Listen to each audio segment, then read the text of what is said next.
집이 폴립에 대해서 공부를 할 건데 담낭에서 흔하게 볼 수 있는 양성 종양이에요. 그래서 대부분 콜레스테롤 용종이다라는 거 기억을 꼭 해주셨으면 좋겠고요. 양성 종양에는 두 가지로 볼 수 있는데 양성 종양 용종은 선종이고요. 양성 비종양 용종은 염증성 용종, 근종, 콜레스테롤 용종이 있다라고 합니다. 그 선종은 상피세포가 비정상적으로 자라 내강으로 돌출된 것을 선종이라고 하고요. 콜레스테롤 용종 전체에서 60%를 차지하고 있고 콜레스테롤의 장기간 과다 섭취한 경우 대부분 크게 작고 다발성으로 나타난다. 저희가 많이 볼 수 있는 게 콜레스테롤 용종이니까 꼭 알고 계시고요. 성근종증도 있는데 얘는 상피세포와 근육세포의 구조가 근육층을 따라서 비정상적으로 자라서 돌출, 염증으로 인해 근육이 비정상적으로 증식된 경우 이것도 종종 볼 수 있습니다. 그래서 뒤에 영상에서 좀 볼 건데요. 자, 담낭 용종의 증상은 대부분 무증상입니다. 무증상. 하지만 드물게는 복통, 그리고 담석증과 유사한 증상을 관찰할 수 있고요. 체중 감소와 함께 오면 악성 용종일 가능성이 상당히 높다라고 해요. 그래서 담낭의 치료를 보면 증상이 있으면 수술을 해주고요. 증상이 없는 경우는 얘가 1cm 이상이면은 담낭을 절제를 하고요. 1cm 미만이다. 그러면 50대 이상인데 담석을 가지고 있으면 수술을 하고요. 50세 이하이면서 담석을 가지고 있을 땐 6개월 동안 팔로우를 한다고 합니다. 우선 여기서 중요한 거는 1cm 이상인 게 중요해요. 1cm 이상이면 이거를 수술을 할 건지 말 건지를 결정해야 된다고 생각하셔도 괜찮을 것 같습니다. 여기 보시면 하이퍼하게 이렇게 집이 내에 폴립이 있고 다발성으로 보이는 경우는 대부분이 콜레스테롤 폴립이라고 생각하시면 될 것 같고요. 집이 월도 이렇게 두꺼워질 수도 있고 여기 보시면 그 아티팩트가 코메티럴 아티팩트가 이렇게 관찰되는데 얘는 아데노마이오마토시스 성근종이라고 생각하셔도 괜찮을 것 같습니다.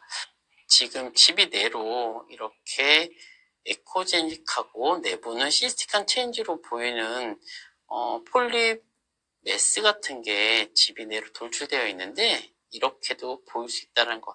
네, 이걸로 양성이다 악성으로 감별하기는 상당히 어렵다라는 겁니다. 이렇게 보였을 때는. 급성 담낭염에 대해서 공부를 할 건데요.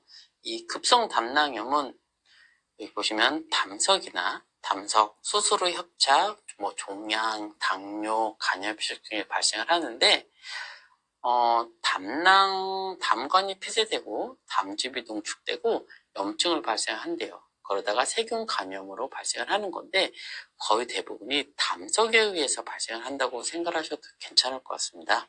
그러면 증상은 알류교 페인이 있고 심화부 통증, 우경갑부 방사통, 심한 경우는 오한, 열, 구토, 구역질이 발생할 수 있대요. 초음파 보시면 초음파 소견을 보았을 때는 담석 동반이 90% 거의 대부분 원인이 담석으로 이루어져 있다라고 생각하시면 될 것 같고요.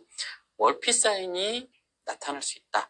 저희가 프로브로 담낭을 눌렀을 때 통증을 발생하는 게 멀피 사인이거든요.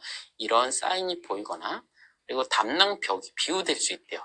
담낭 주변으로 액체가 절유될 수 있고요. 침전물의 저류가 보이고 담낭이 종대될 수 있대요.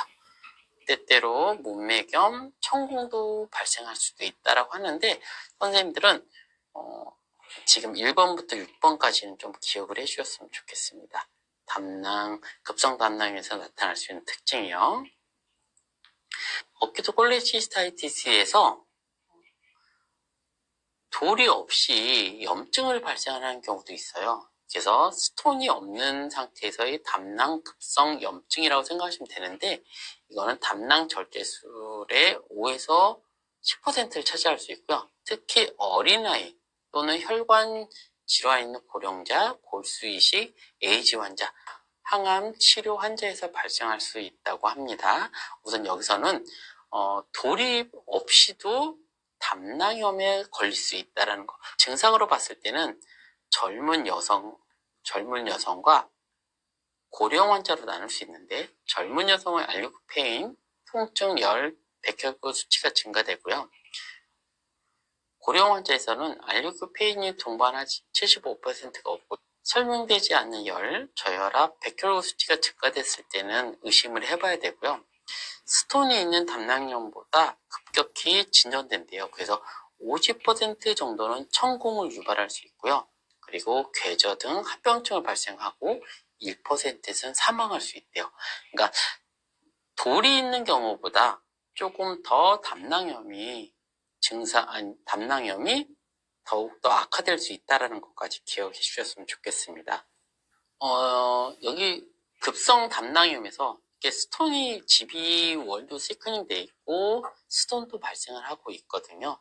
자, 여기서도 스톤이 보이고 있고 GB 월도 두꺼져 있고 GB 주위로 플루이드 콜렉션도 나타날 수 있다는 것까지 기억을 해주셨으면 좋겠습니다. 오래 지속된 염증의 결과로 담석을 동반하고 담낭벽이 약간 두꺼워질 수 있는 소견을 가지고 있고요. 임상 증상이 일치해야 진단 가능하다고 하는데요. 초음파로 봤을 때는 담석 동반이 90% 이상 동반되고요.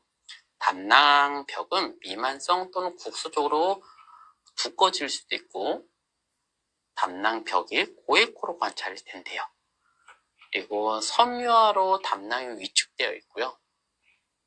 그리고 담낭벽 주변으로 액체 저류나 심한 간 실질 염증 전파는 없다라고 해요. 그럼 여기서 봤을 때는 담석이 동반한다. 담낭벽이 두꺼워진다. 그리고 담낭에 위축이 됐다. 담낭 주변으로 플루이드 콜렉션이 있다. 이럴 때 만성 간염이라고 생각하시면 되는데 만성 간염에서 2차적으로 진행됐을 때는 병내 석회를 동반할 때는 석회와 담낭, 포셀린 지비로 발생할 수도 있다라고 해요. 이 포셀린 지비는 담낭암하고 관련이 상당히 높아요. 그래서 이 포셀린 지비가 있다면 예방적 차원에서 반드시 담낭 절제술을 시행한다는 원칙을 가지고 있습니다. 그럼 만성 담낭암하고 이 포셀린 지비하고 관련이 많은데 이 포셀린 지비가 발생하면 예방적 수술을 한다라고 기억을 하셨으면 좋겠습니다. 자, 지비월이 상당히 두꺼워져 있다라는 거. 그리고 여기 보시면은 지비월도 보이고요. 스톤도 그 밑에 부위에 스톤도 발생을 하고 여기에 섀도우도 발생을 합니다. 이렇게 보였을 때는 스톤에 의한 거고요. 월의 시크링도 보이고 플루이드 콜렉션도 보이고요. 지비 스톤도 있으면서 지비가 콜랩스 되어서 형태가 잘 안 보이는 경우도 꽤 많습니다. 그래서 이르그라 월의 시크링 보이고 콜랩스된 지비가 관찰이 된다라는 거.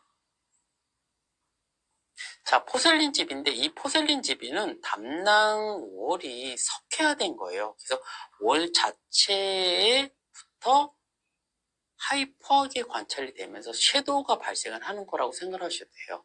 아까 그 스톤하고는 좀 다르죠. 자, 다시 돌아와서 스톤은 월이 관찰이 되고요. 그 다음에 스톤이 관찰되고 섀도우가 발생을 했는데 포셀린 지비 같은 경우는 월부터 월이 나타나고 그 다음에 바로 섀도우가 나타난다는 거. 이게 포셀린 지비입니다. 이 포셀린 지비는 월이 석회화가 되기 때문에 월부터 섀도우가 나타나는 거라고 생각하셔도 될 것 같습니다. 이렇게 지비 월이 발생을 하고 그 다음에 섀도우가 발생한다라는 거.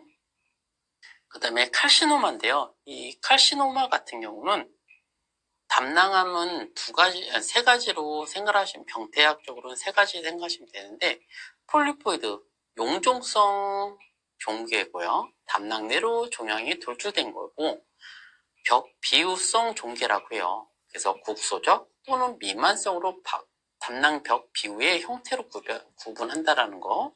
그리고 괴상형 종괴 매시브 타입이라고 해서 전체 담낭을 차지하는 거예요. 종괴가.